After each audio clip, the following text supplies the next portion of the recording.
Hello, everyone. Good morning, good afternoon, good evening, and good night, wherever you are in the world. Welcome to my daily Instagram live/YouTube, depending on which platform you're watching this on. We are studying the book of Deuteronomy, and currently we're on chapter 17. So let's do a quick recap of yesterday. Yesterday talked about the 3 holidays or festivals that God was to have his people celebrate, the Israelites to celebrate. The first one being Passover, the second one being the Festival of Weeks, and the next one is the Festival of Tabernacles. And it just went into detail about the customs of those festivals, why they were to be honored, and how they were honored. So, okay, so then chapter 17 is more about like the laws and the courts. So chapter 16 ended with a very brief paragraph about judges and how judges were to be appointed and why they were appointed. So basically that way, if there's any matters that needed judgment, to bring it before the judges that were appointed by God. And that way, they would be able to have some kind of formula to fairly judge these matters that were in the Israelite community. So it goes into more details about that, what that looks like here in chapter 17, verse 8. Well, actually, I think I skipped a lot. So it just briefly, and I'll paraphrase, it's just briefly talking about that if a man or woman living among you in the Israelite in the land of the Israelites is found worshiping other gods, they are to be dealt with. Sorry. Etc., etc. We've heard this very many times of what happens when somebody is found to be worshiping other gods, especially on the way to the journey. On the way to the journey, it was to be dealt with because they didn't want anybody that would be bringing beliefs of other gods into their land. So just like that, it still upholds that now that they have their land, and their land is supposed to be purged from, or it's supposed to be free from any idol worshippers or any people that are going against the worship of God. So if you see it now that it's not supposed to be there, then you are to deal with it. You're supposed to purge it from the land. They are to be put to death. So, then now verse 8 is now talking about the law courts. So it says, if cases come before your courts that are too difficult for you to judge, whether bloodshed, lawsuits, or assaults, take them to the place the Lord your God will choose. Go to the Levitical priests and to the judge who is in office at that time, inquire of them, and they will give you the verdict. So now there is a higher court system above the judges that were appointed by the community, right? So, sorry, I'm getting blown up. So this is kind of similar to the court system that we have in place today. We have the regular court system, and then if you want to escalate the matter, you escalate it to the Supreme Court. This is where that came from.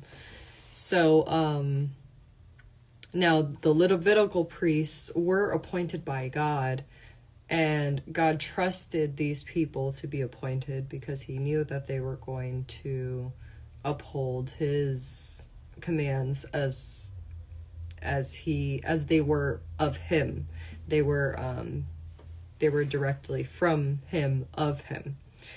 So because they were appointed directly from God, he says that when they give you a verdict, you must act accordingly to the verdict that they give you. I trust them, so you are to trust them as well. And then if anybody doesn't trust the Levitical priests and their verdict, then they are to be dealt with. Because how could you be so arrogant to not listen to what God is has directed of you? And he gave this instruction. It's another testament of showing that you have no faith in him or his system. So that is considered evil. Then it talks about the king system. So this is pretty interesting. Verses 14 through 20 talk about like the appointment of kings. So kings weren't appointed at this point in the land of the Israelites, or the land in Canaan. But let me turn off my phone. Okay. So they weren't appointed yet at the land of Canaan, but all the other lands that they have experienced on their journey to get there had kings. So this is the model that they're familiar with, but they haven't experienced in their land. So God knew that they were going to start wondering what that would be like and if it would be appropriate for their land. So before that even happened, God gave them a warning. He said, if you so choose to decide that you want a king, then make sure that the king is appointed by me. I will choose the right king. And the king will not be a foreigner. The king has to be an Israelite. And it also says, verse 16, the king, moreover, must not acquire great numbers of horses for himself, or make the people return to Egypt to get more of them. For the Lord has told you, you are not to go back that way again, not to go back to Egypt. He must not take many wives, or his heart will be led astray, as we saw evidenced by Solomon. And he must not accumulate large amounts of silver and gold. So in layman's terms, the king is not to be greedy, gluttonous, and just overusing his power. He's to be a humble king, and a king that is focused solely to be able to regulate the land in the way that God wants the land to be regulated, or as needed. And then it says also that when he takes the throne of his kingdom, he is to write for himself on a scroll a copy of this law taken from that of the Levitical priests. It is to be with him, and he is to read it all the days of his life, so that he may learn to revere the Lord his God and follow carefully all the words of this law and these decrees, and not consider himself better than his fellow Israelites, and turn from the law to the right or the left. Then he and his descendants will reign a long time over his kingdom in Israel. So an obedient king, obedient to God, would be someone that can then secure his spot and the next generations, his descendants' spot as royalty in the land, as long as he upholds the laws of God. So that is what chapter 17 said, as far as what I got out of it. So I'm going to open up the discussion to the comments section. Let's see what you guys think about it. If there's anything that you guys would like to add, or maybe something that you think that I misspoke on, let's correct that right now, as this is a review.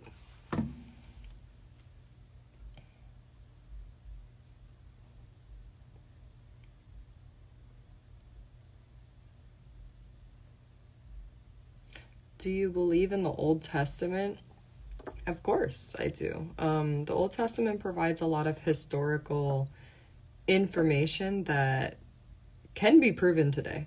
So I feel like a lot of historians have been looking for answers to how things have come about in our world, and the Bible has been pretty spot on with explaining those type of phenomena. So yeah, I definitely believe it. These are real people in these stories. Now, do you believe that the real people that these stories are about were the ones that specifically wrote them? That is up for question. However, I do believe that.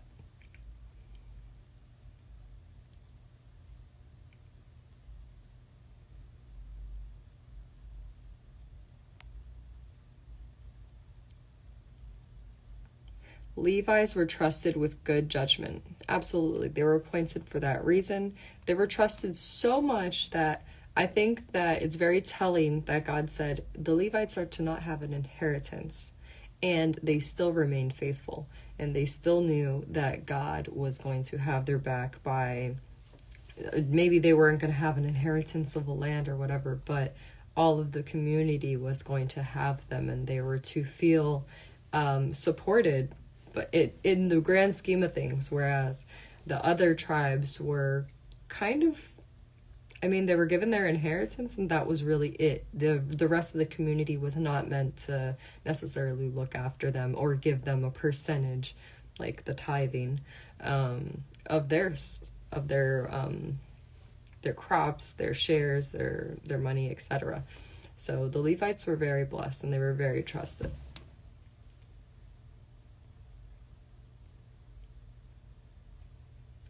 We need faith more than ever. Thank you for sharing this. Absolutely. I'm just happy to be able to use my platform for something like this.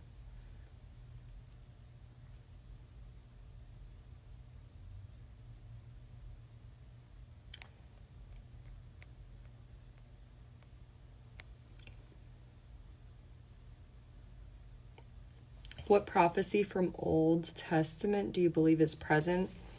I think that we are closest to what's happened in Deuteronomy. When we get to the end, like Deuteronomy 28, I think that was a prophecy that definitely came to pass, even to the amount of years that it came to pass. It's pretty spot on. I don't want to give too much away because this is a book review that we're going chapter by chapter, but if you stick around for the end of Deuteronomy, you're going to see that there's definitely a prophecy that came to pass that we can relate to in our present day.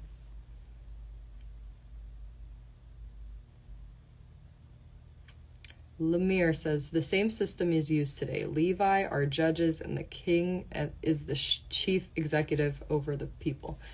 Another prophecy that really has came to pass, or not necessarily prophecy, but history. Well, yeah, actually there is prophecy, because like God said, one day this land, they were going to want to appoint a king. Guess what? They appointed kings.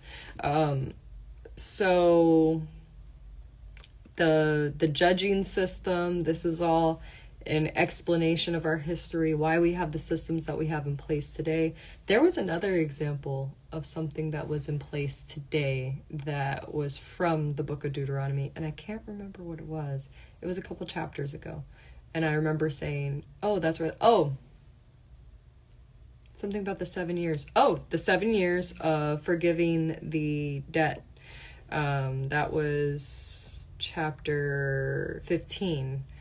And it said that after 7 years, if you owe debt to somebody, it is to be canceled. So we still do that when you go to, or if you have some kind of outstanding loan balance and you haven't paid it and it goes into default, that loan gets canceled. After 7 years, it gets removed off of your credit. So a lot of practices from the Old Testament are still used today. Okay, and I'm going to stop there.